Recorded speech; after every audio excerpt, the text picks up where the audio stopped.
Om Ajnanatimirandasya Jnananjana Shalakaya Chakshurunmilitam Yena Tasmai Shri Gurave Namah. Om Namo Bhagavate Vasudevaya. Om Namo Bhagavate Vasudevaya. Om Namo Bhagavate Vasudevaya. Om Namo Bhagavate Vasudevaya. Om Namo Bhagavate Vasudevaya. Om Namo Bhagavate Vasudevaya.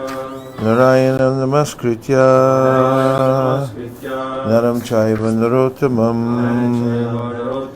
Devim Saraswatim Vyasam Tato Jayam Udiraye.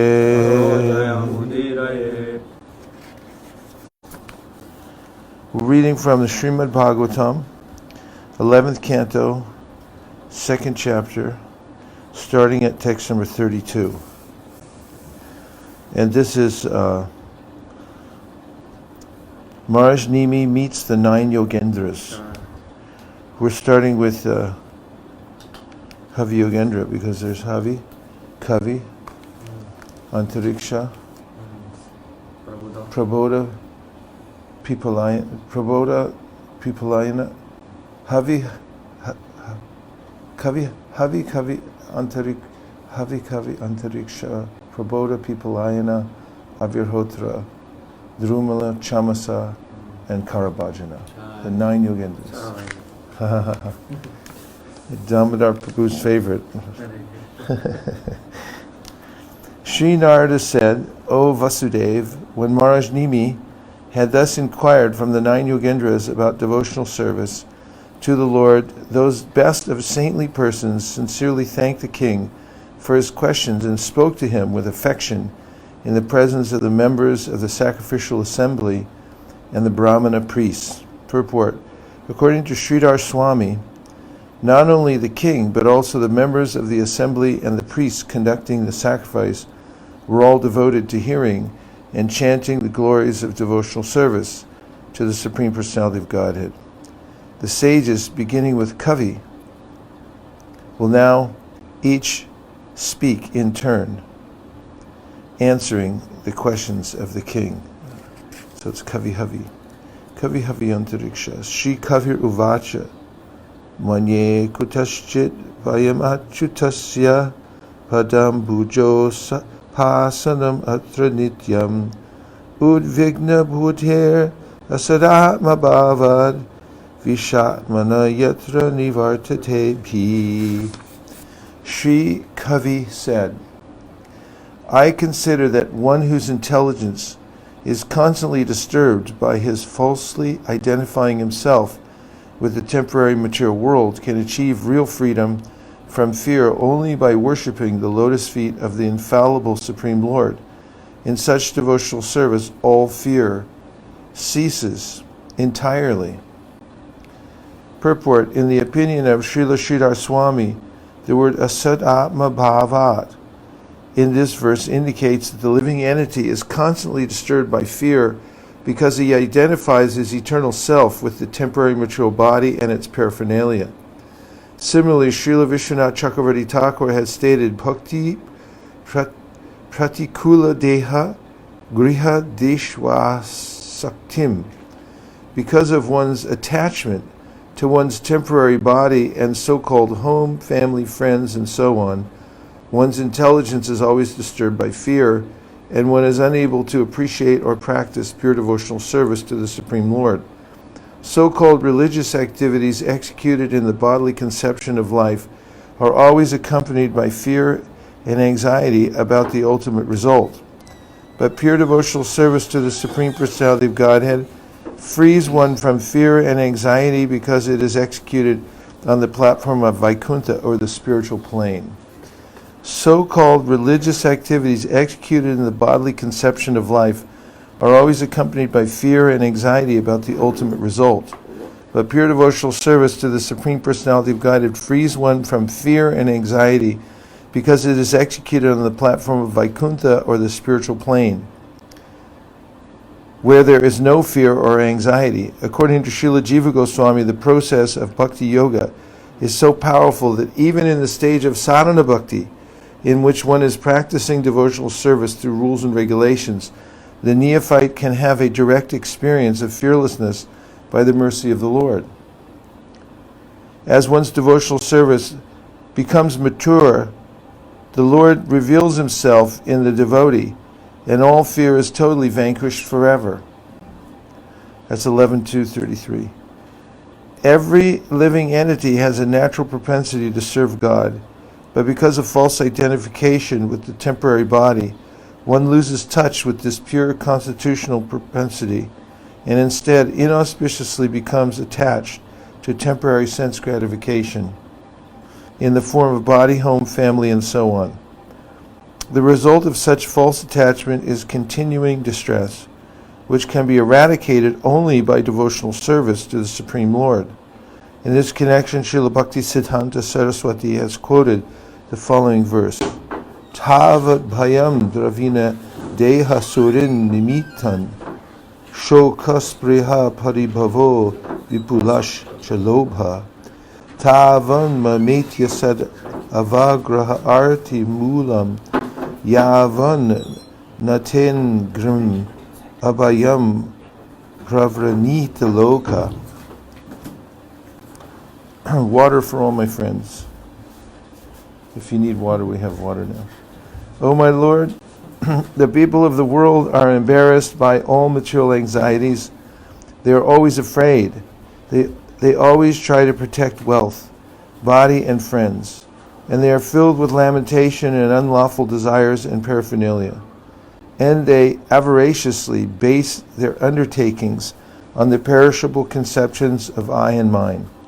As long as they do not take shelter of your safe lotus feet, they are full of such anxieties.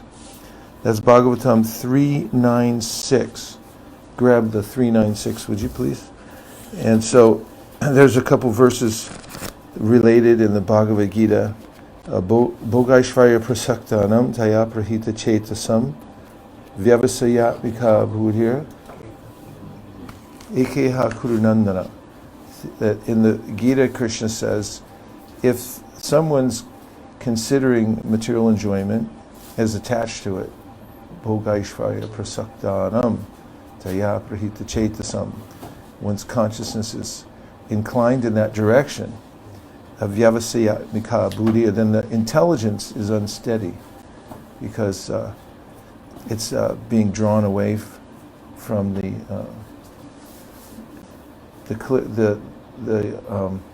fix of being fixed on the Supreme Lord. In the first canto, 5th chapter, Narada Muni says that to Vyasadeva, anything you desire to describe that is separate in vision from the Lord simply disturbs the mind, as a boat on water is disturbed by the wind when it has no resting place. And then, of course, Bhayam Dvitiya Vinibesha Tasyad Isharape Tasya Viparya Yosmiti may even be coming up in this section. This famous verse from, I think it's from Kavi Yogendra, coming up soon, says that when one's considering a Dvitiya, which means a second thing besides God, because God is Advaya Gyan Tattva, there's nothing beyond Krishna, everything's Krishna. And a person who's aware of Krishna sees him in all circumstances. In fact, I just heard Prabhupada in a lecture saying that what is the difficulty to see God, because he's within everything and he's all-pervading. And if a person's seeing something separate, which means I identify with my body as being my body, it's separate from God, then fear arises. So this is an unsteady situation for the living entity. Any other thoughts or comments or related verses that you want to bring up? Yes, Prabhu. Yesterday you mentioned that because taking the position of Krishna's competitor. Yes. The material energy just grabs it. Yeah. Because you're Krishna's competitor. Even the demons are actually fearful of Krishna, even when they see him. Because that enjoying propensity is so much there to exploit material nature. And that creates a natural fear in the heart of the living entity. Because he's automatically become Krishna's competitor. That's in that verse. Bhayam dvitiya vinibeshatasya ishat apetasya vipari. Opposite. He's opposite his actual condition, which is being a servitor of Krishna, and he starts to think of himself as a competitor. And this is also the demons. It's mentioned when Putana came to kill Krishna, she was sent by Kamsa. She has started to feel some fear when she approached the little baby. She one of the acharyas says it was like a sword in a sheath. And she sensed that there's death personified as she was approaching. There's a fearfulness. Any other thoughts? I'm going to read the verse that was quoted by Srila Bhaktisiddhanta 396. This is from Brahma's prayers for creative energy. And here's the verse. O my Lord, the people of the world are embarrassed by all material anxieties. They're always afraid. They always try to protect wealth, body, and friends. They're filled with lamentation and unlawful desires and paraphernalia, and they avariciously base their undertakings on the perishable conceptions of my and mine. As long as they do not take shelter of your safe lotus feet, they are full of anxieties. So tavat means until then, bhayam, fear, dravina, wealth, deha, body, suhrit, relatives. Nimitan, for the matter of, shoka, lamentation, spraha, desire, paribhava, paraphernalia, vipula, very great, cha, also, loba, avarice, tavad, up to that time, mama, mine, iti, thus, asat, perishable, avagraha, undertaking, arti mulam, full of anxieties, yavat, as long as, this is a tavat yavat verse. There's a lot of tavat yavat verses that until then, as long as, tavat karma nakurvita na nirvidyate yavat, etc. Na, do not, te, your angrim abhayam. That's nice. Angrim means the lotus feet. Abhayam means fearless. Safe. Safe lotus feet. Pravranita, take shelter. Loka, the people of the world. Purport. One may question, Prabhupada's purport, how one can always think of the Lord in regard to his name, fame, quality, etc., if one is embarrassed by thoughts of family affairs. Everyone in the material world is full of thoughts about how to maintain his family, how to protect his wealth, how to keep pace with friends and relatives, etc. Thus he is always in fear and lamentation, trying to keep up with the status quo. In answer to this question, this verse spoken by Brahma is very appropriate. A pure devotee of the Lord never thinks of himself as the proprietor of his home. He surrenders everything under the supreme control of the Lord, and thus he has no fear for maintaining his family or protecting the interests of his family. Because of this surrender, he no longer has any attraction for wealth. Even if there is attraction for wealth, it is not for sense enjoyment, but for the service of the Lord. A pure devotee may be attracted to accumulating wealth just like an ordinary man, but the difference is that a devotee acquires money for the service of the Lord, whereas the ordinary man acquires money for his sense enjoyment. Thus, the acquisition of wealth by a devotee is not a source of anxieties, as is the case for a worldly man. And because a pure devotee accepts everything in the sense of serving the Lord, the poisonous teeth of accumulation of wealth are extracted. If a snake has its poison removed and bites a man, there is no fatal effect. Similarly, wealth accumulated in the cause of the Lord has no poisonous teeth, and the effect is not fatal. A pure devotee is never entangled in material worldly affairs, even though he may remain in the world like an ordinary man. That same example is given in the case of a Jamil, because he had unknowingly spoken the holy name of the Lord because he named his youngest son Narayan. And the question comes up, how is it after saying the name of Narayan that he was free from all sinful reactions that he went on sinning for some time? And the answer is given by Vishwanath Chakravarti Thakur in that section of the Bhagavatam, that although it appeared that he was sinning, the sins had no effect on him because he was already free from all sinful reactions from chanting the holy name. And he gives the same example that just as like a snake, it has its teeth removed, its fangs removed.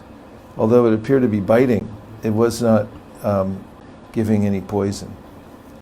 It kind of relates to a little bit to what we were talking about this morning in the Bhagavatam class, that it may appear that there's sinful reactions coming to a devotee, but actually they don't have the same effect as they do on an ordinary person. And then here, anyone who's moving about the world using things like wealth in service of the Lord doesn't feel the same kind of anxiety and fear that an ordinary person does who is concerned with keeping it for him or herself. This is, Krishna says in the Gita, you can look this up. Prabhu grab the Gita. Brahman yadaya karmani karman sangam tyakva manishina. I'm blowing it. Brahman yadaya karmani sangam tyakva manishina. Sorry. Where is it? Oh, it's right here. It's the 5th chapter of Gita. Brahman yadaya karmani sangam tyakva karotiya lipitena sapapina. That's 5:10 for those who are keeping score at home. Lipitena sapapina padma patram ivambasa. What a beautiful verse, right? He says, Brahmani, unto the Supreme Personality of Godhead. So that's really important. If someone's considering whatever he has, she has, that this is for the Supreme Personality of Godhead, then touching the wealth is very different from somebody who's attached and thinking, I need this for my family, for my own protection. So Brahman adhaya, resigning. Karmani means all works. So Brahman yadhaya karmani. So all works, whatever he's doing, is dedicated to the Supreme Lord.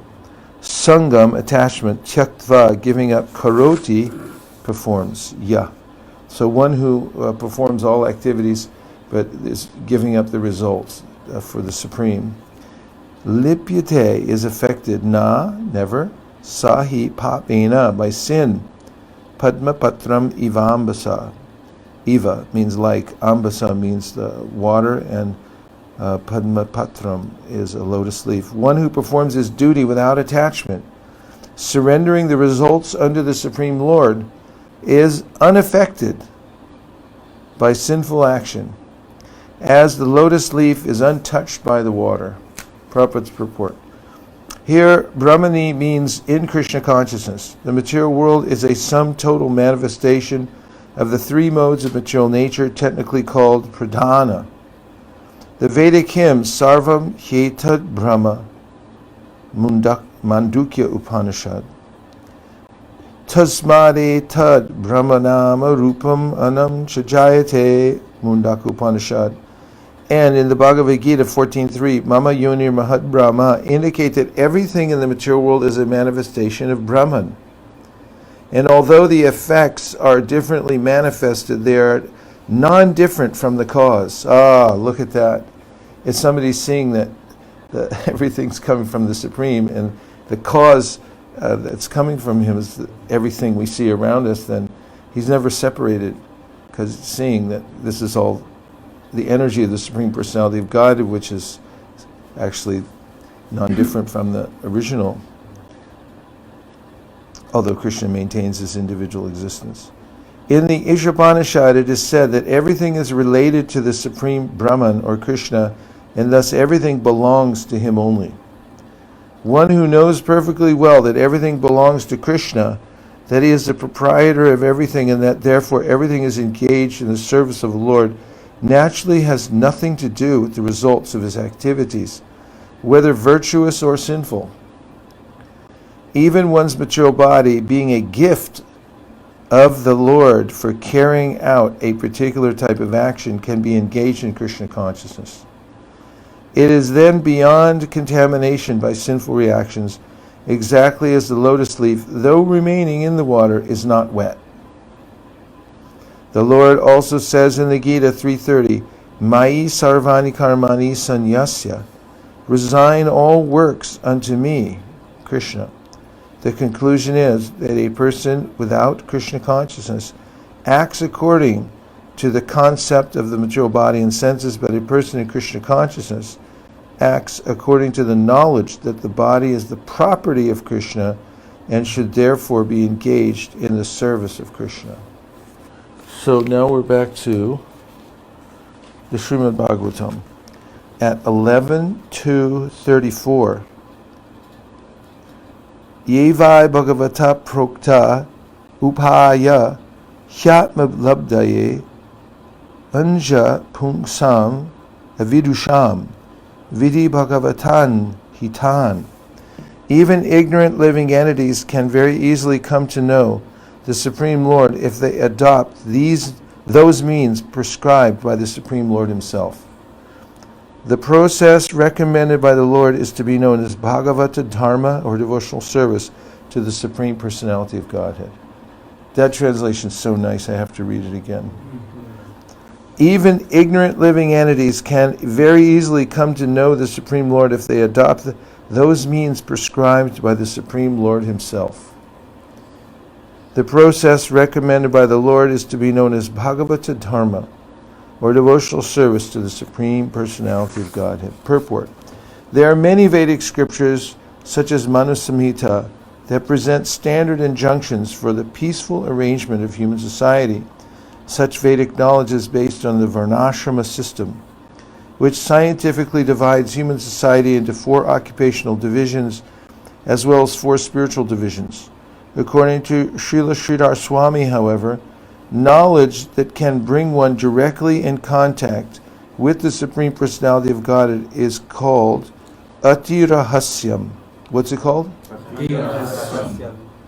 Or the most confidential knowledge. Ati Rahasyavat Swa Mukhinaiva Bhagavata Vidusham Api Pungsam Anja Sukhinaivatma Labdaye.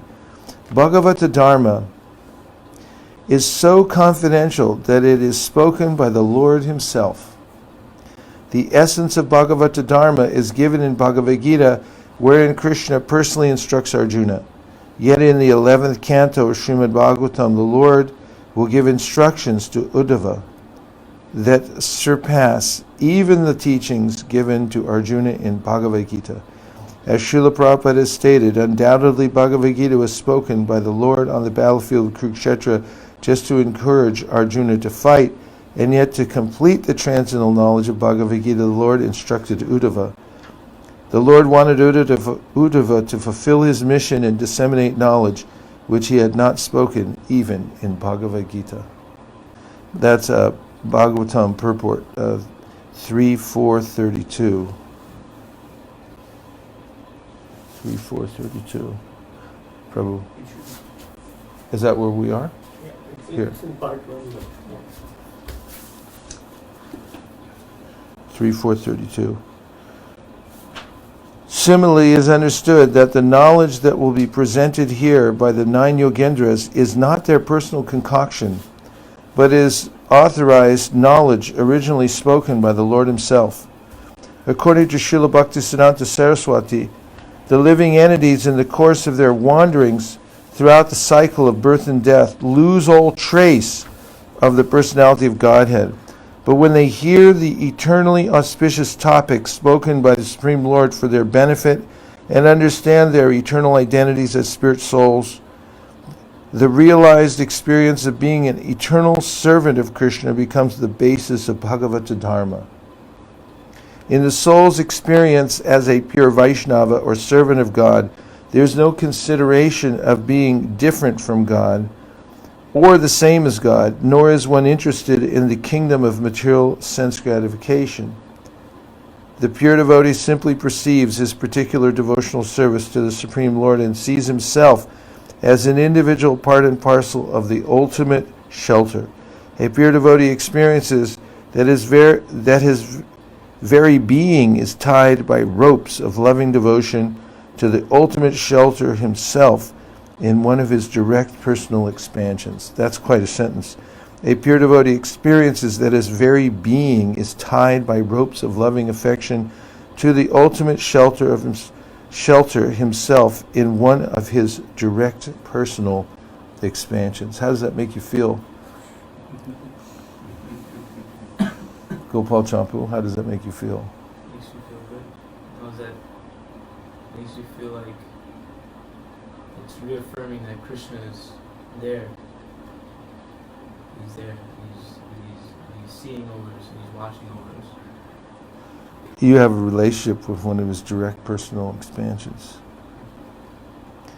And in such a perfect state of consciousness, the devotee can perceive the all-pervading variegated forms of the absolute truth.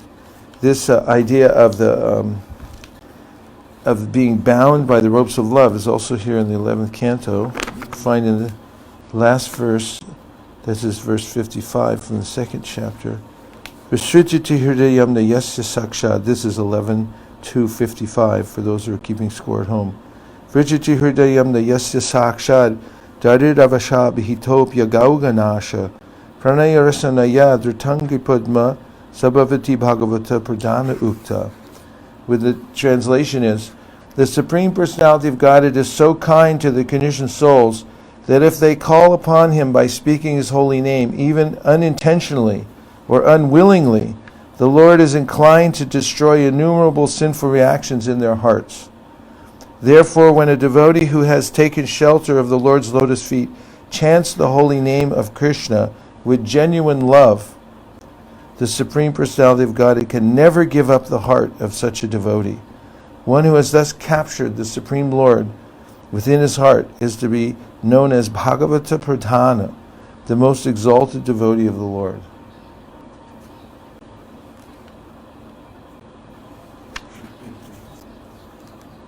Tell us what you're thinking. Just thinking how the Lord was not captured anyone, all the yogis and all, but is usually captured by devotees who bound him by chanting his holy name with love and devotion. Yeah. Pranaya Rashanaya. Pranaya means the ropes. Pranaya Rashanaya Dhritangri Padma. Ties his lotus feet to their hearts. He becomes so attached to those who are. This is also mentioned in the second verse of the Bhagavatam. Dharma projita kaitavo tara paramo nirmatsaranam satam vejam vasam matra shivaram tapam trayan mulanam Srimad Bhagavate Mahamuni Krite Kim Va Prayarishvara Sadyo Hridyavarudhyate Trakriti Bishu Shusha Bishtakshara. Sadyo means very immediately. Sadyo Hridyavarudhyate means that the Lord becomes captured in the heart of the person who hears Srimad Bhagavatam, and he won't leave because he's so attracted to the subject matter himself, and apparently grateful to the devotee who's hearing that subject. That's how powerful the Bhagavatam is. So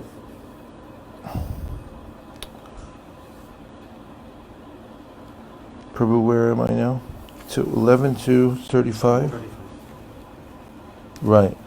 Did I finish the purport? I did, right? Yeah. And then we were looking at, see, from the purport at 3:432, Prabhupada has quoted from, well, is quoted in this last purport from this verse, which is Vidura approaches Maitreya. Shukadev Goswami in 3:432, Evam Triloka Guruna Sandishta Shabda Yonina Badarashramam asadya harim ije samadhina. Shukadeva Goswami informed the king that Uddhava, being thus instructed by the Supreme Personality of Godhead, who is the source of all Vedic knowledge and the spiritual master of the three worlds, reached the pilgrimage site of Badarikashrama and engaged himself there in trance to satisfy the Lord. And the Prabhupada's purport: Lord Sri Krishna is factually the spiritual master of the three worlds, and he is the original source of all Vedic knowledge. It is very difficult, however, to understand the personal feature of the Absolute Truth even from the Vedas. His personal instructions are needed in order to understand the personality of Godhead as the Supreme Absolute Truth. Bhagavad Gita is the evidence of such transcendental knowledge in gist. One cannot know the Supreme Lord unless one is graced by the Lord himself. Lord Krishna exhibited this specific mercy toward Arjuna in Uddhava while he was in the material world. Undoubtedly, Bhagavad Gita was spoken by the Lord on the battlefield of Kurukshetra just to encourage Arjuna to fight, and yet to complete the transcendental knowledge of Bhagavad Gita, the Lord instructed Uddhava.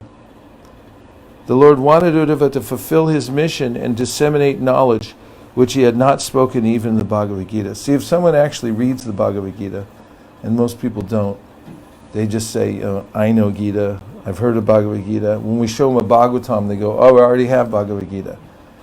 And it's like, don't think like that you already know something or you can't get anything more. And anybody who actually experiences the Bhagavad Gita as the most important book in their whole existence will also want to hear the Uddhava Gita, because they'll understand that, oh, he said more. And then, I mean, if somebody actually has that desire to hear, then they become qualified to hear more. Otherwise, if you don't have an appetite, you can't hear anything. I met a man when I was going door to door. He came out in his bathrobe. It was like 11 o'clock in the morning. And he looked at the book and he goes, I know everything. And it's like, well, there it is. And I called all the other devotees. I said, you got to get up here. This guy knows everything. I introduced him all. I said, come on. He knows everything. And he goes, well,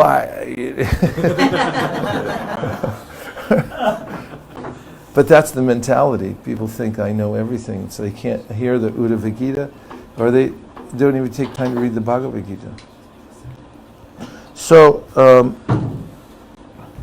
the Lord wanted Uddhava to fulfill his mission of and disseminate knowledge which he had not spoken even in Bhagavad Gita.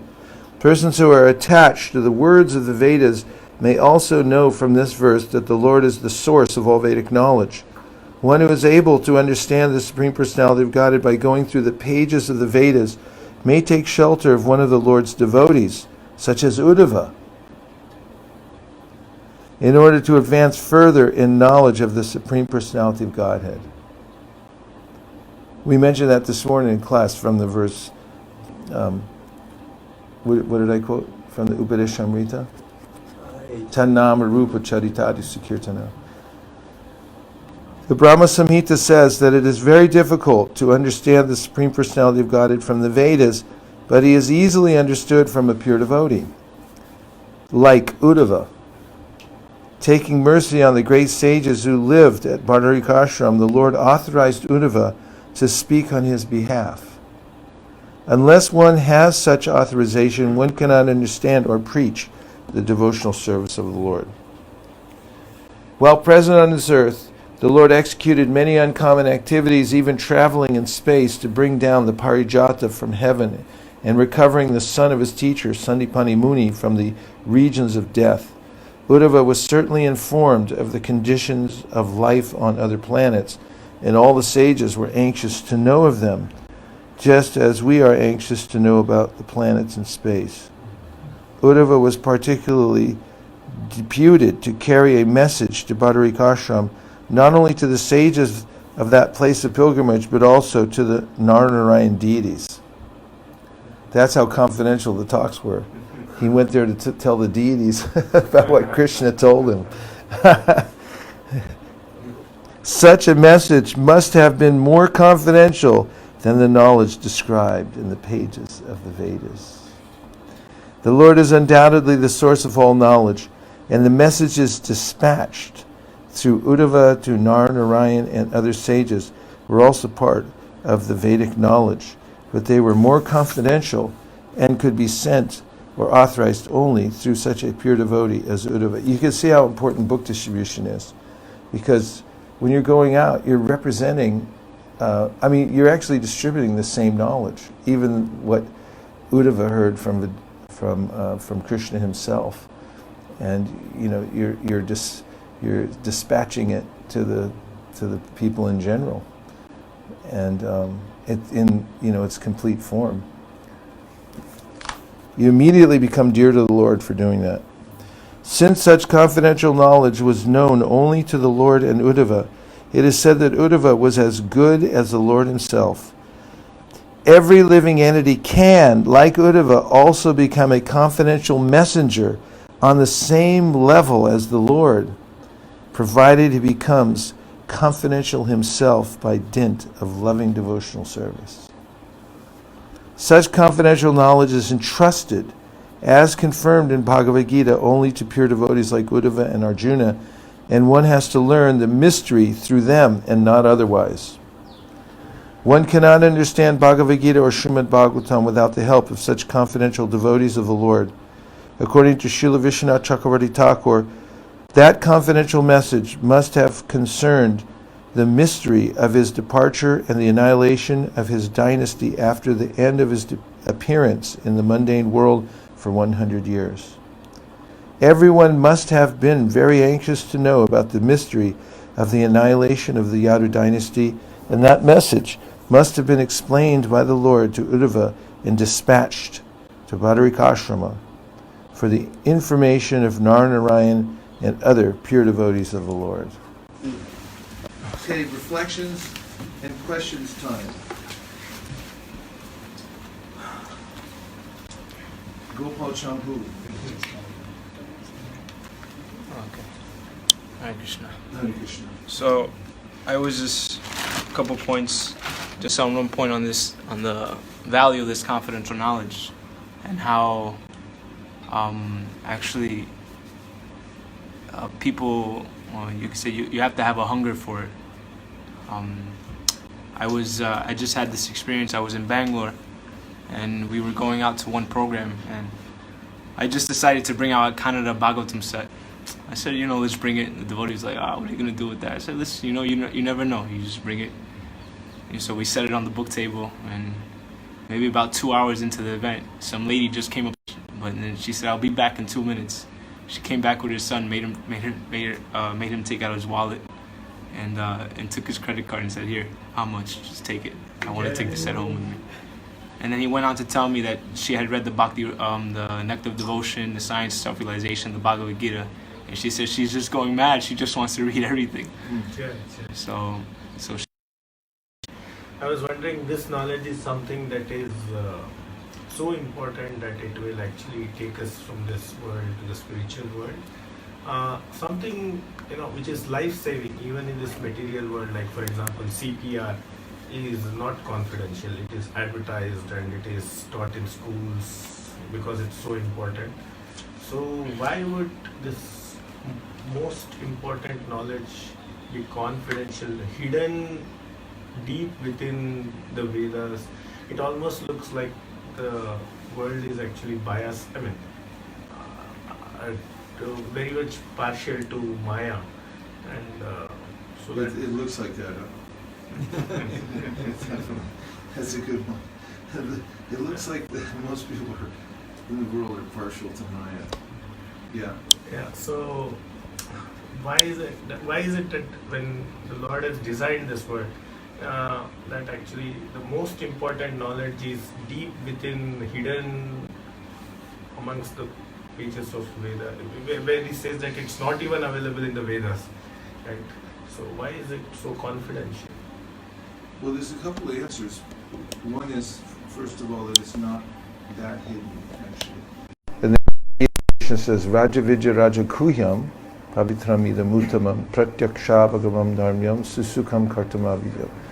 In this verse in the 9th chapter of the Gita, Krishna is saying this is the most secret of all secrets. But Prabhupada reveals in the purport that actually, how can you say it's secret? It's really advertised everywhere. I mean, Bhagavad Gita is everywhere. And I mentioned it earlier. Everyone says, I know Gita. But they don't even touch it. They just say that, what does Gita mean? Do your work. They don't know. But they miss it. And that brings up the point that, until one's open to hearing it, then it remains confidential to those people. Another answer is that Krishna provides all various options for living entities, because that's the meaning of free will. If there's not unlimited options for the living entities, and practically, you could really say there's unlimited options. For instance, there's 8,400,000 species of life. What if Krishna only gave 10 species as an option for the living entity to try to enjoy material nature? Then you could complain. You could lodge a complaint and say, hey, I only got 10 species, that's not enough. There must be something more.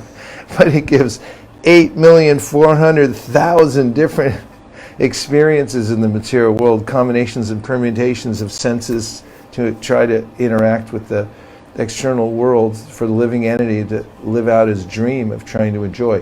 In a similar way, there's all kinds of paths that are available. And Krishna makes those paths viable just because there are people that want to follow something else besides the path of pure devotional service, and he provides the facility for them to do that. I get this from the commentary, again, of the 6th canto of the Srimad Bhagavatam, in the section of Ajamil from Vishwanath Chakravarti Thakur, where he says that sometimes when devotees chant Hare Krishna, that section is about chanting Hare Krishna, they receive the result to varying degrees or at different times. He first gives the example of a tree. The fruit comes from the tree in its own due course of time. And similarly, the result comes to devotees at different times. Some of them don't see the full result, he says, until they leave their bodies. And then one of the reasons he gives is that he doesn't want to give everyone instant success in the process of bhakti, because it'll discourage people who are attached to the path of jnana and yoga, etc. And so this is evidence of this way in which Krishna makes it confidential, because only a person who really desires it can penetrate and take it. And some people, even after seeing it, aren't inclined. They want something else. So Krishna gives them that facility to enjoy it. Samaham sarva bhuteshu. He says, I'm equal to everybody. So he gives equal opportunity. That means he has to make the landscape favorable for them to take it and not think that, I missed something here. 2 answers. Yeah, I can relate to it, because if you take the example of a jail, right?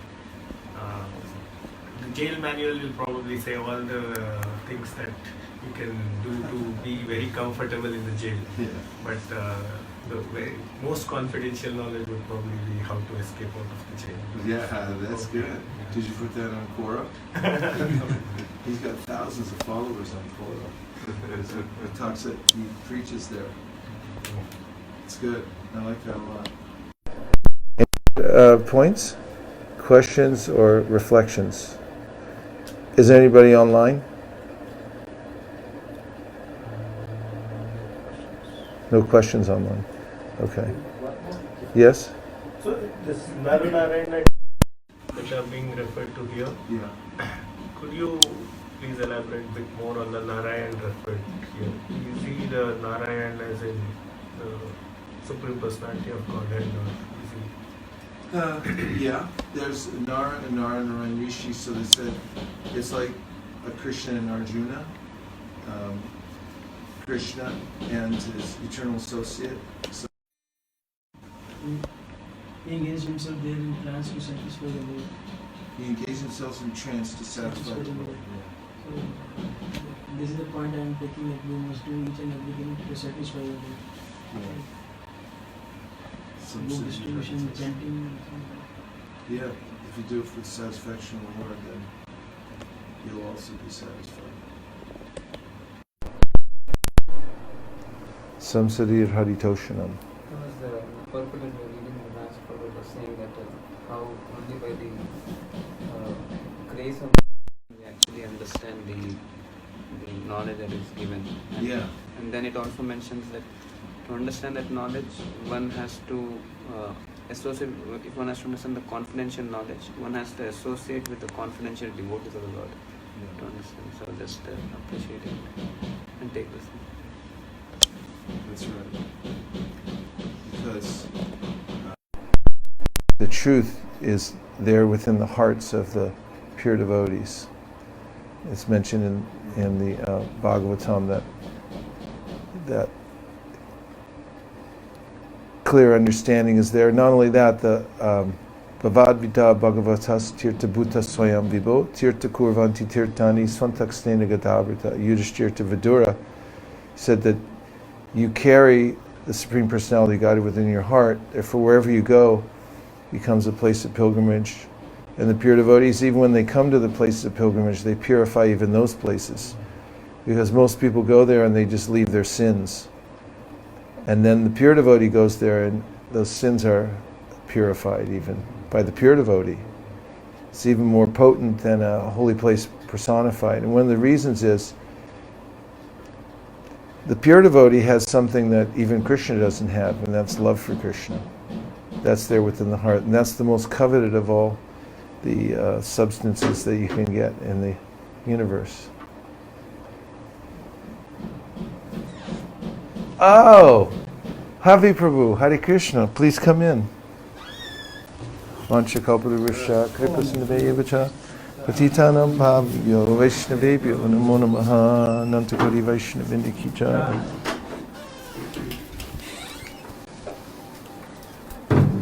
Here, if you're comfortable, you can sit here. Hare Krishna.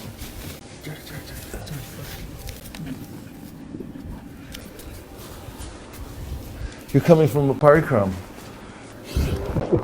You look like a sadhu. Here. Thank you so much. Sure. Could you hold that for a second? Get resituated. Thanks for coming. How did you find out we were having this?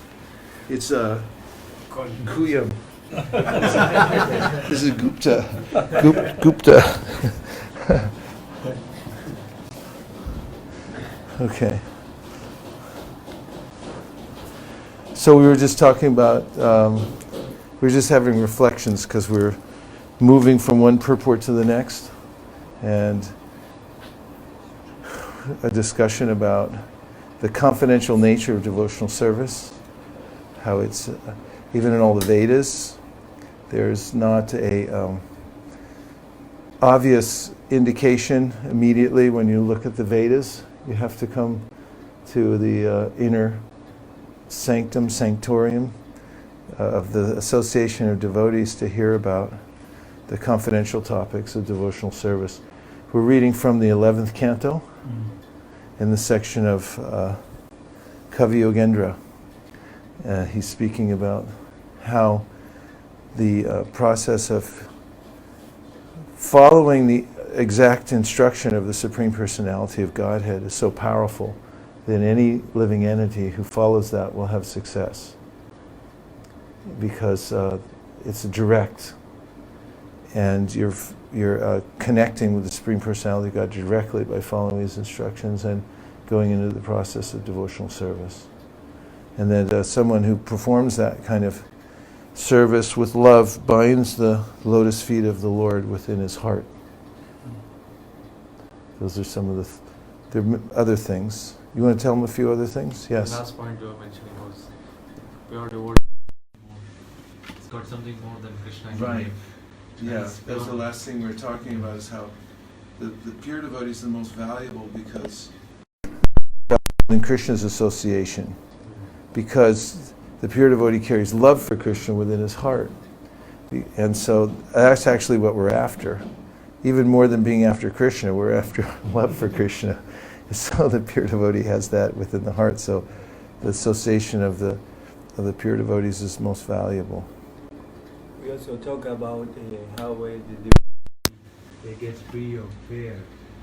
Gets free of fear. The devotee gets free of fear. We talked about that in the beginning, because that was in the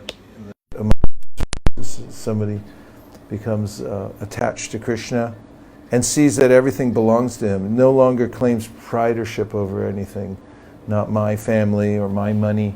He's thinking it all belongs to Krishna. Then such a person becomes fearless in the material world because he's only attached to Krishna's lotus feet. And Prabhupada mentions how it's not prohibited to collect money. He said, but the devotee collects money and is thinking how to use this for Krishna. But if somebody's thinking how to keep it for himself, then it's a cause of fear and attachment and so forth. Anything else? Yes, Prabhu? Another thing I was just remembering was in the Krishna book, Krishna mentioned somewhere where he's talking about Uddhava, and he says, I consider Uddhava even more dear to me than my own self. And in the 3rd canto, 16th chapter, I forget exactly the verse, but Krishna's speaking, and he's saying the only reason I have any opulence is because of I worship the lotus feet of my devotees. So. That's all in pursuance of the same point. Krishna makes that point also. My pure devotees, I purify the 3 worlds, he says. Yes, Prabhu? Reading the purpose from the last verse of the 11th and 2nd chapter, it says that how one chants the holy name even unattentively and without attention, Krishna takes it seriously. And then what to speak of the devotees who chant with love, he is bound by the love. Ties up. Pranaya Rasanaya Ruchangripa. The lotus feet of the Lord with ropes of love. He starts by saying that if one even unintentionally chants the holy name of the Lord, Krishna's inclined to that person to destroy unlimited sinful activities. And he said, what to speak of somebody who chants it with love? That person ties the lotus feet of the Lord by the ropes of love within his heart. Dr. Jose has a question. Dr. Jose, yes, please. Yes. Well, I found the point where very interesting, where it was talking about the worldly affairs, the affairs we have in this world, Yes. with families and friends, to not lament them, I believe, right? To not lament those affairs. But I was wondering if the association of the devotees, if that's considered family or friends as well, or if it falls in under a different category. That's a good question. And I'll answer by quoting from the Bhagavatam. Prabhu, grab the 1st canto, please. And the Queen Kunti's prayers. Because she talks about this. Because she's a pure devotee, and apparently her family is all, not apparently, her family members are all pure devotees. But at the same time, there's this interesting dichotomy because they're also her family.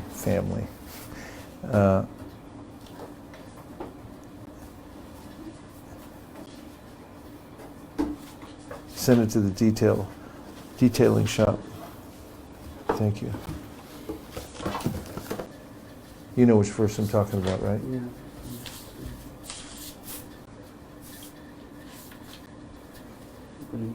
Sever my Let my attraction. Tvaime Ananya Vishaya. Yeah. But please sever my attraction for my family members and kinsmen. And let me be attracted to you. Here, I'll get it. Yeah, so this is Queen Kunti.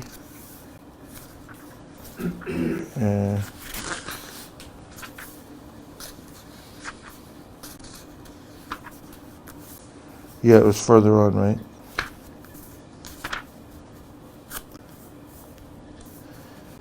these are important verses.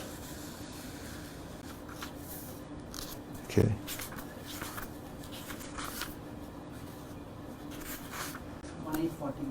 Thank you, 41. Okay. So, 1841, Queen Kunti says, Ata Vishvesha Vishvatma Vishvamurte Swakeshu me Sneha Pasham Imam Chindi Dhridam Pandushu Vrishnishu. O Lord of the universe, soul of the universe, O personality of the form of the universe, please therefore sever my tie of affection from my kinsmen, the Pandavas and the Vrishnis. Purport: a pure devotee of the Lord is ashamed to ask anything in self-interest from the Lord, but the householders are sometimes obliged to ask favors from the Lord, being bound by the tie of family affection. Srimati Kunti Devi was conscious of this fact, and therefore she prayed to the Lord to cut off the affectionate tie from her own kinsmen, the Pandavas and the Vrishnis. The Pandavas are her own sons, and the Vrishnis are the members of her paternal family. What's that? Oh. Krishna was equally related to both the families. Both the families required the Lord's help because both were dependent devotees of the Lord. Srimati Kunti Devi wished Sri Krishna to remain with her sons, the Pandavas, but by doing so, her paternal house would be bereft of the benefit. All these partialities troubled the mind of Kunti, and therefore she desired to cut off the affectionate tie. A pure devotee cuts off the limited ties of affection for his family and widens his activities of devotional service for all forgotten souls. The typical example is the band of 6 Goswamis who followed the path of Lord Chaitanya. All of them belong to the most enlightened and cultured rich families of the higher caste, but for the benefit of the massive population they left their comfortable homes and became mendicants. To cut off all family affection means to broaden the field of activities. Without doing this, no one can be qualified as a brahmana, a king, a public leader, or a devotee of the Lord. The personality of Godhead as an ideal king showed this by example. Sri Ramachandra cut off the tie of affection for his beloved wife to manifest the qualities of an ideal king. Such personalities as a brahmana, a devotee, a king, or a public leader must be very broad-minded in discharging their respective duties. Srimati Kunti Devi was conscious of this fact, and being weak, she prayed to be freed from such bondage of family affection. The Lord is addressed as the Lord of the universe, or the Lord of the universal mind, indicating his all-powerful ability to cut the hard knot of family affection. Therefore, it is sometimes experienced that the Lord, out of his special affinity toward a weak devotee, breaks the family affection by force of circumstances arranged by his all-powerful energy. By doing so, he causes the devotee to become completely dependent on him, and thus clears the path for his going back home, back to Godhead. Anyway, the answer to your question is that, yes, there's a difference.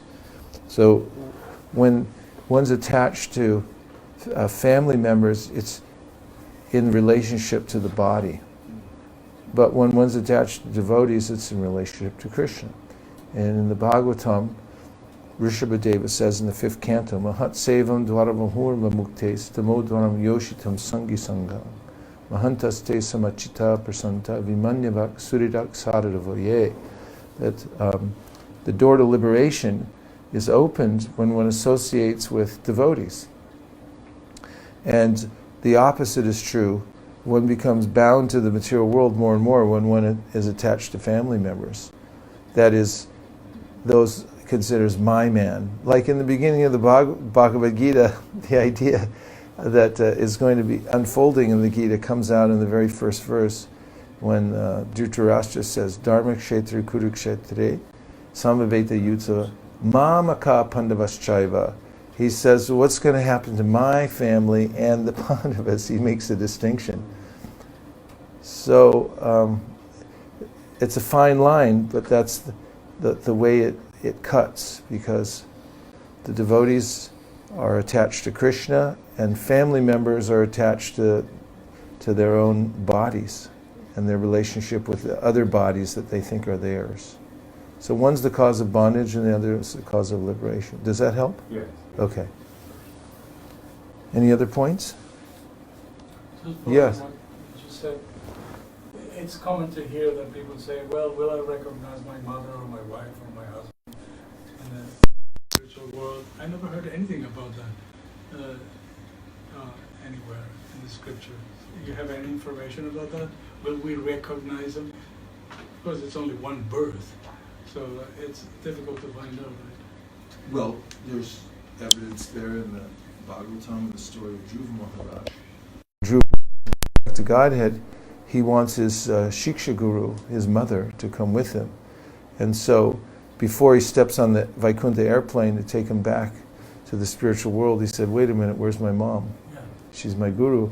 And they said, oh no, she's already, they got an airplane for her too. You know, she's lined up.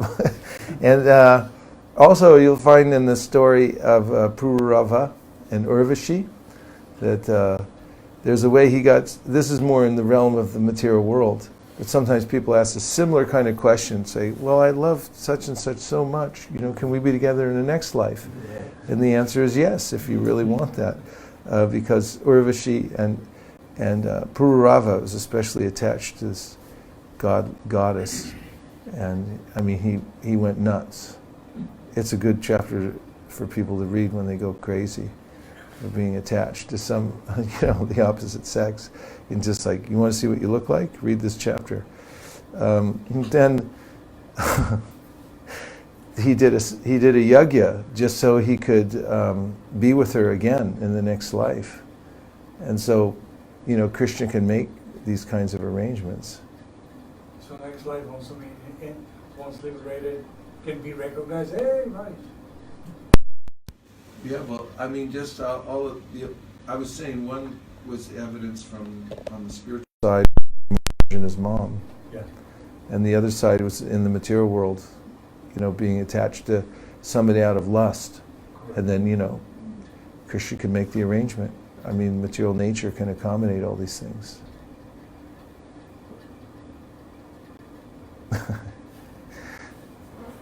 Anything else? Let's keep going. A little more in the 11th canto, right? So here's what we got. We're on 11-2-35, if I'm not incorrect. Okay, here it is. Yan astaya naro rajan na pramadyeta karhichit dvavan nirmilya vanitre nas skalin patet iha. That's 11-2-35.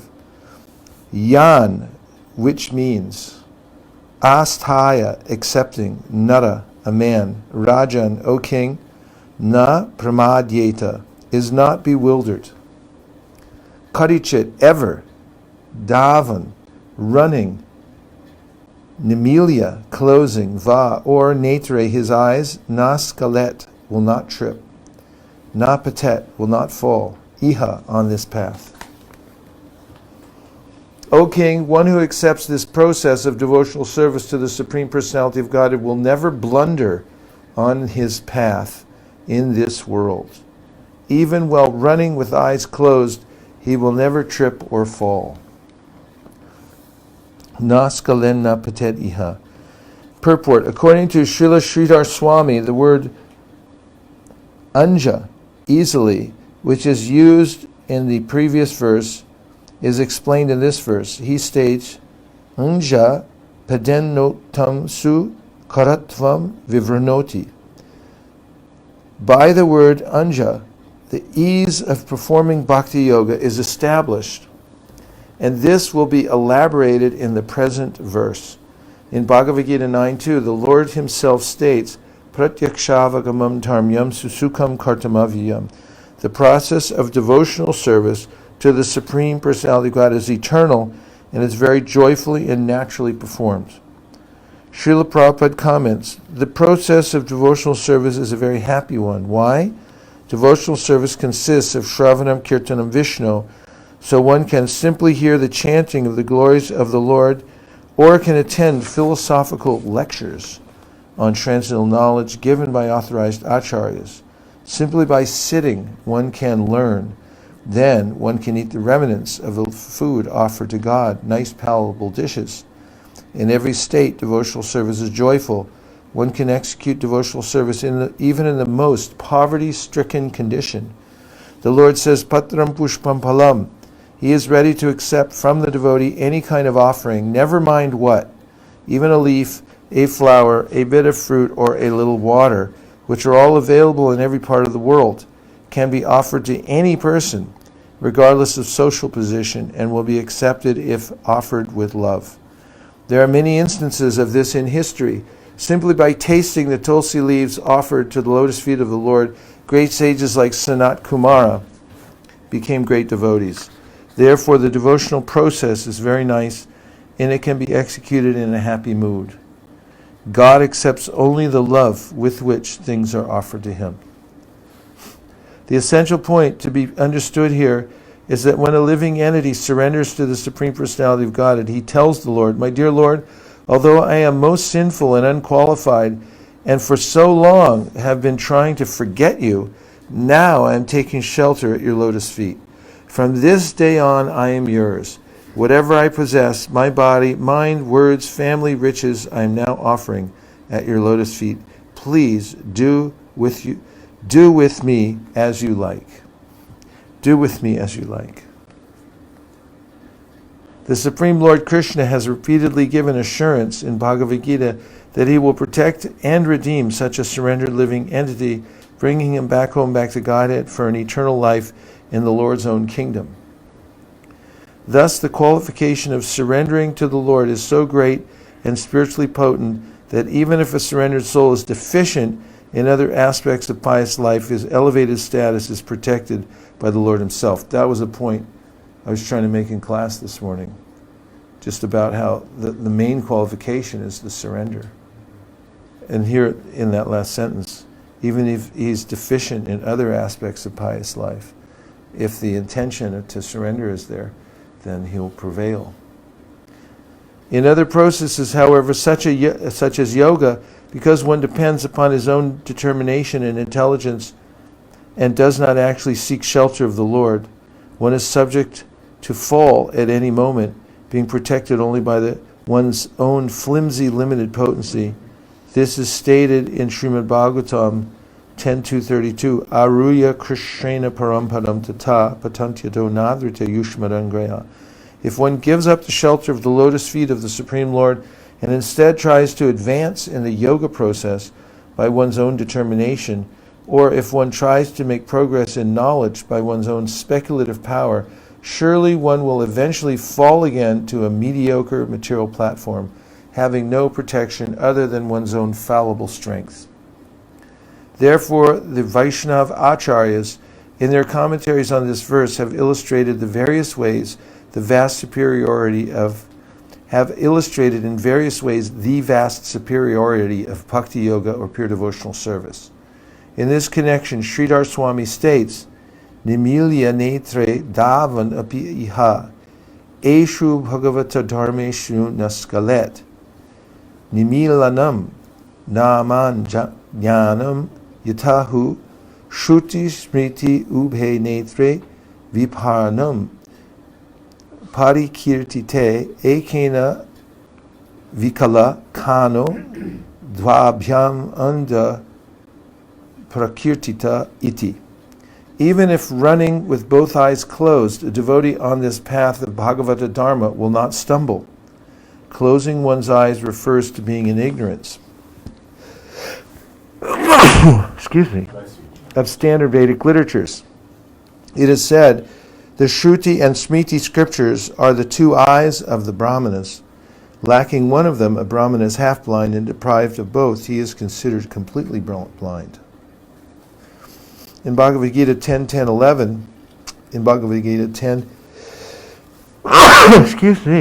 the Lord has clearly stated that even if a devotee is lacking in Vedic knowledge or ignorant of Vaishnava literature, the Lord personally enlightens him from within his heart if the devotee is actually engaged in loving service to the Lord. In this connection, Srila Prabhupada states, when Lord Chaitanya was in Benares promulgating the chanting of Hare Krishna, Krishna Krishna, Hare Hare, Hare Rama, Rama Rama, Hare Hare, thousands of people were following him. Have you all been promulgating the chanting of the holy name of the Lord? Prakashananda, a very influential and learned scholar in Benares at that time, derided Lord Chaitanya for being a sentimentalist. Sometimes philosophers criticize the devotees because they think that most of the devotees are in the darkness of ignorance and are philosophically naive sentimentalists. Actually, that is not the fact. There are very learned scholars who have put forward the philosophy of devotion, but even if a devotee does not take advantage of their literatures or of his spiritual master, if he is sincere in his devotional service, he is helped by Krishna himself within his heart.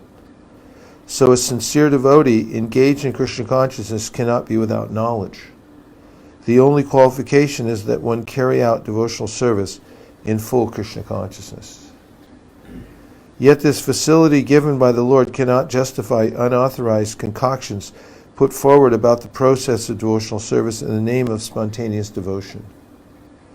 In this connection, Srila Vishwanath Chakravarti Thakur has stated, Bhagavat praptyartam ritan marga karanam twati dushanam vaham eva.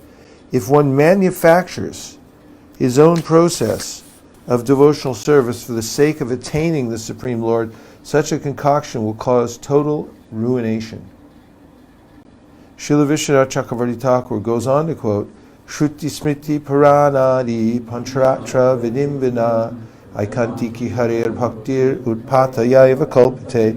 If one's so-called unalloyed devotion to Lord Hari does not take into account the regulation of the Shruti Smriti Puranas and Pancharatra, it is nothing more than a disturbance to society. In other words, even if one is not learned in the Vedic literatures, if he is engaged in the loving service of the Lord, he is to be accepted as a pure devotee. Nonetheless, such loving devotion cannot in any way contradict the injunctions of the revealed scriptures. Any reflections, points, or questions?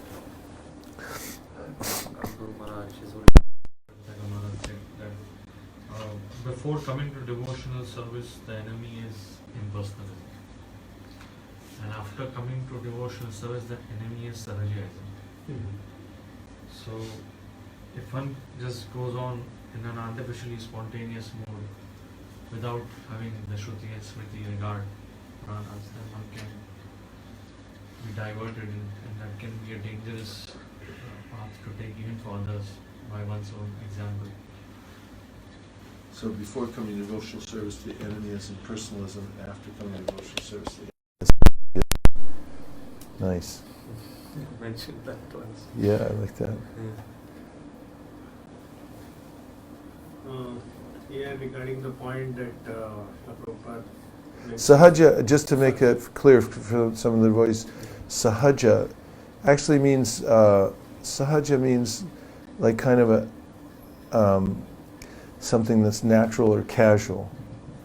And so there, it's taken on a pejorative sense, mostly in the context of those, of a party of people who take to Gaudiya Vaishnavism, but then take it very cheaply. They don't actually follow the process, but they imitate very advanced people who are already on the spontaneous platform, and these beginners bypass the rules and regulations of Vaidhi Bhakti and Hare Krishna.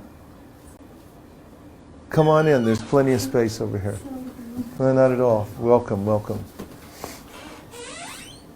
Is that clear, Bhakta Jose, about Sahajism? I'm kind of still in the beginning processes, but I'm trying to absorb it. Yeah, so it's just, there's a way in which people sometimes take to the process of devotional service, but then they don't follow the actual process that's given in the Shastra and by the Acharyas. And they claim that they're already very advanced, and therefore they imitate those who are advanced. And oftentimes sahajas will display emotional symptoms that are there for very advanced devotees before they actually have the same emotions that match the symptoms.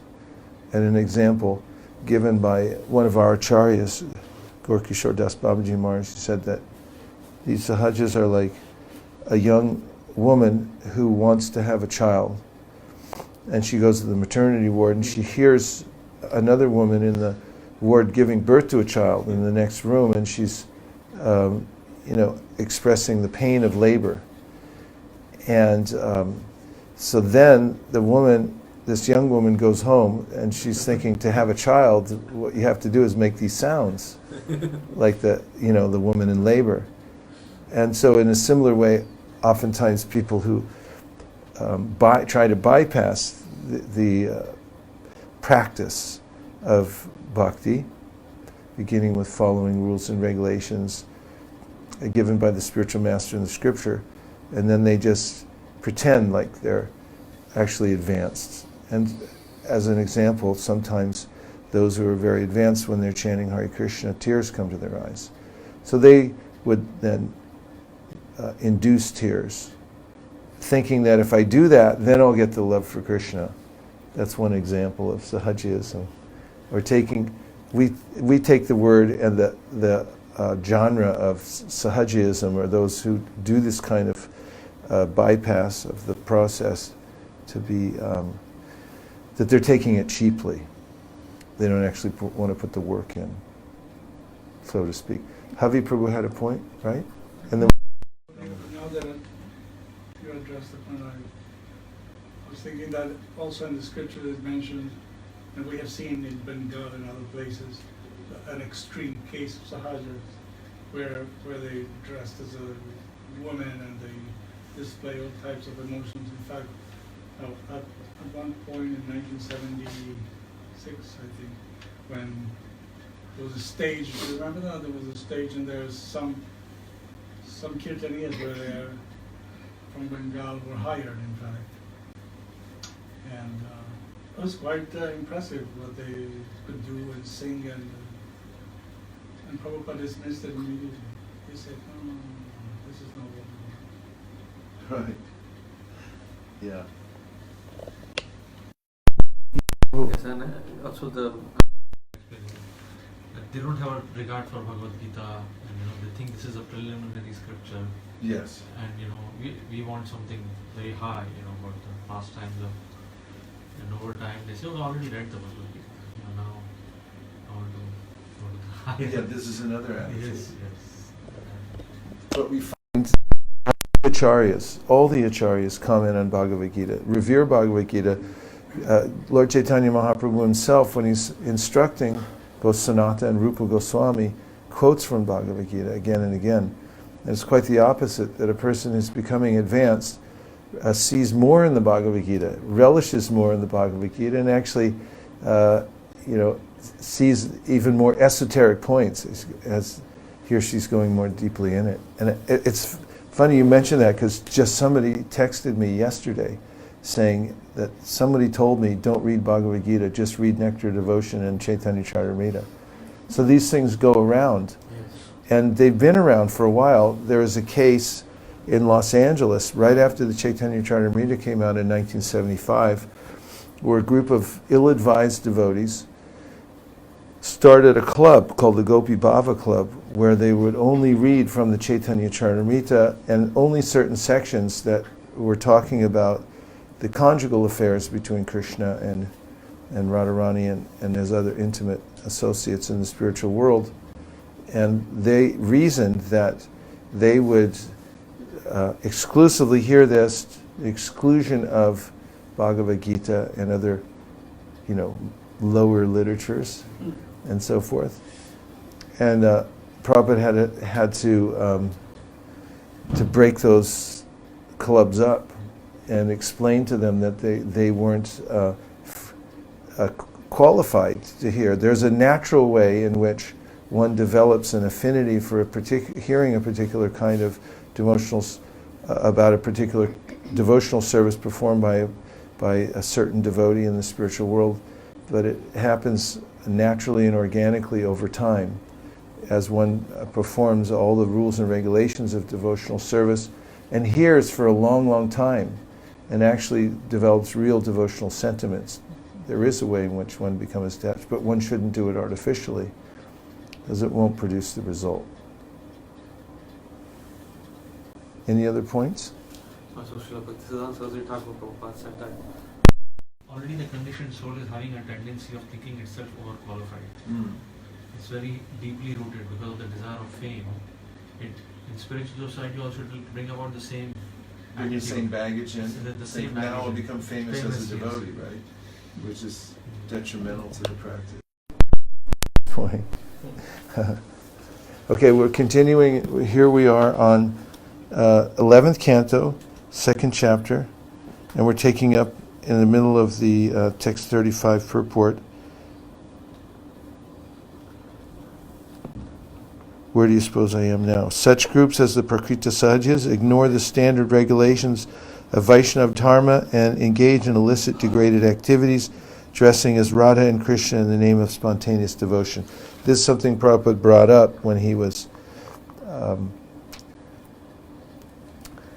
warning people about the Gopi Bhava Club. He said, so many of you, like, he noted that a lot of the people engaged in that had already had failed marriages and run off with other people's wives, all these kinds of things.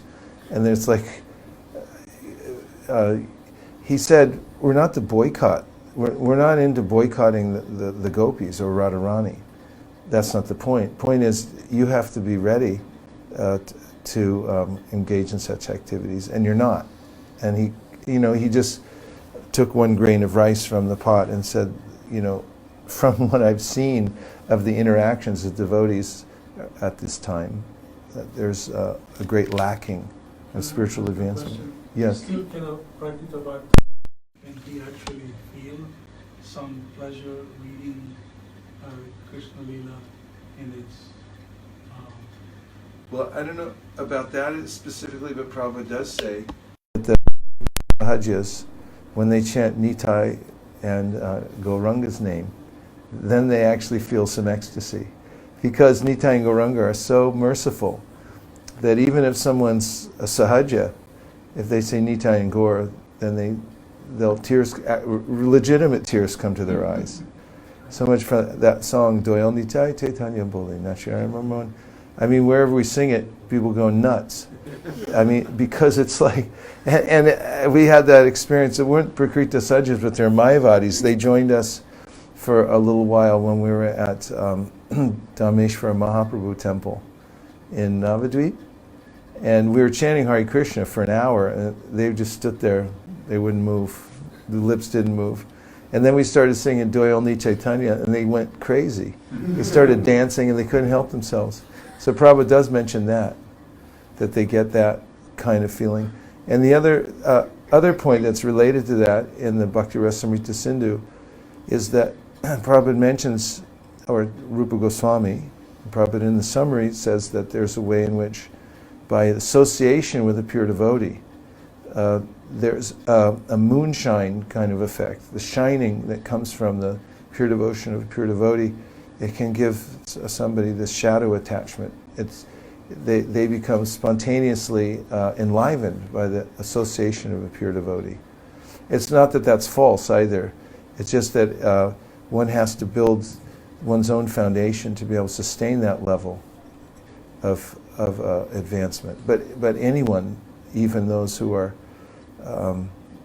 neophytes or Prakrita Sahajas or something in the association of pure devotee, can have some taste. And this is continuing again. They claim, that is the Sahajas, that because such spontaneous devotion is revealed by the Lord Himself, they need not refer to standard scriptures. Similarly, all over the world there are pseudo-religionists who manufacture their own processes and claim that they are receiving knowledge from the Lord Himself within their hearts. Therefore, it is very important to understand, as stated here, that spontaneous revelation by the Lord within the heart is meant not to alter the eternal process of devotional service to the Lord, but to give a supplementary facility to a sincere devotee who is ignorant of revealed scriptures. In other words, the revealed scriptures describe the eternal process of service to the Lord. Since the Lord is eternal and the living entity is eternal, the process of their loving relationship is also eternal. The Lord never changes his essential nature, nor does the living entity. Therefore, there is no need to change the essential process of loving service to the Lord. Special revelation by the Lord is meant to give scriptural knowledge by another means, and not to contradict scriptural knowledge. On the other hand, Srila Vishwanath Chakravarti Thakur has stated that if a devotee is executing all the basic principles of bhakti yoga and advancing in devotional service, such a Vaishnava should not be criticized for neglecting the secondary procedures. For example, His Divine Grace A.C. Bhaktivedanta Swami Prabhupada established hundreds of spiritual communities in the Western countries for practicing Krishna consciousness. The devotees in these communities give up all illicit sex, gambling, intoxication, and meat eating, and constantly engage in service to Krishna. Such followers of Srila Prabhupada are able to make wonderful spiritual advancement and convert many thousands of people to the process of devotional service. In fact, all the faithful members of ISKCON who follow the standard regulations remain free from material contamination and make visible progress in going back home, back to Godhead. Such members of ISKCON cannot possibly execute all the details of the Varnashrama Dharma system. In fact, many Westerners can barely pronounce Sanskrit words and are not very expert in performing elaborate sacrifices based on chanting of mantras and offering of oblations.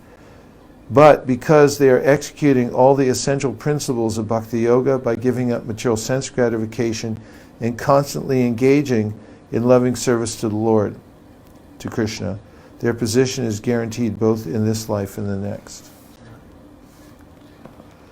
Everyone okay? We have seen many sophisticated Sanskrit scholars and learned experts in the details of Vedic sacrifice who can hardly even follow the basic principles of human life, namely no illicit sex, no meat eating, no gambling, and no intoxication. Such brilliant scholars and ritualistic performers are generally seen to be attached to a materialistic conception of life and are fond of mental speculation. Although in Bhagavad Gita the Lord himself has given perfect knowledge for all time, such so-called scholars consider themselves more intelligent than the Lord and thus speculate on the meaning of Vedic literature. Such speculation certainly constitutes a fall from perfect spiritual life. And what then is to be said of materialistic fruitive activities which are illusory in every sense of the term? The transcendental devotees are able to remain aloof from the pollution of fruitive activity and mental speculation, and that is the essential purport of this verse. Srila Vishwanath Chakravarti Thakur has warned that the words yan astaya indicate that the exalted status of a Vaishnava can never be accorded to one who is not following the basic regulations of bhakti yoga, nor can it apply to one who is sometimes serving Krishna and sometimes serving the illusory energy, Maya, by mental speculation or fruitive activities. Srila Bhaktisiddhanta Saraswati Thakur has concluded, in all dharmas other than Bhagavata Dharma, one must consider the conditioned soul's qualifications. Important point. But a soul surrendered to the Lord is never confounded by error, even if unqualified in all other respects. His feet never stumble and he never falls. Even though wandering in the world at whim, he always resides in an auspicious place by the influence of his unswerving worship. Huh? That's amazing. Yeah. Narayana Paraksarvena Kutashana Bibhyati Swarga Pavarga Narakeshu Apitulyarta Darshana. For a person who's engaged in unalloyed devotional service, heaven and hell are the same. Doesn't mind the environment because his only intention is to remain engaged in pure devotional service. Tulyarta, it's equal to him. Even though wandering in the world at whim, he always resides in an auspicious place by the influence of his unswerving worship. The unique potency of Bhagavata Dharma does not, wait 1 second, we're almost done with the purport. The unique potency of Bhagavata Dharma does not appear in any of the other dharmas of the world. There is no comparison between a surrendered individual who has taken shelter of Bhagavata Dharma and the practitioner of any other dharma. Now you, although we're regretfully letting you go. Thank you very much for coming, and thanks for the work you're doing to spread Krishna consciousness. Just recently, he went on book distribution every day for 6 months without one break. One word, nectar. Thank you. Hare Krishna. Okay, come on out. We'll be there, Krishna willing.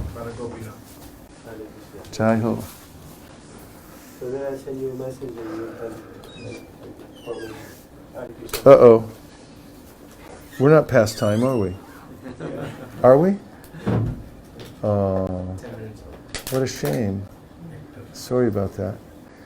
Okay. Everyone has to go, huh? No. Okay. Well, let's just wrap it up. We'll take any last points or instructions. And if you want the full version, you can come to Govardhan. Because there we don't ever have to stop. Yes? What is the subject matter of this time? First, we're reading Krishna book. We'll read the whole Krishna book, Krishna willing. Then we're going to read the 8th and 9th canto. Haribol, Haribol. Such enthusiasm. Great, That's good. Great. Because last year we did finish through the 7th, right? Yes. Yeah. So we'll keep going. And yeah. Any other points? You got to go. No. Oh. I'm willing to stay. I just want to wrap up any last points. I think it's really important, this this verse and purport, and it's just indicating it's a fine line. You could say that run with eyes closed. You don't need the Vedic knowledge. It can be misused by saying that then I just won't follow any regulations, but that's not what it's saying. It's saying those are engaged in good faith, meaning they're following to the best of their ability, even though they may be inept at taking at certain parts of the process. They do to their best ability following the footsteps of the acharyas in the way that they've passed down the process. They will not be bereft of any of the effects of pure devotional service. And that's the potency of direct process. Yes, Prabhu? When the comparison was being made about how devotional service is far more superior to the other processes, I think I'd read some analogy somewhere, like maybe it's Srila Prabhupada's, I don't recollect, but the analogy is about the young one of a monkey and the young one of a tiger. Right? And the young one of a monkey has to hold on to the mother by her own effort, but the cub just surrenders to the mother, and the mother very gently picks her up by her own jaws and transports her to. That's right.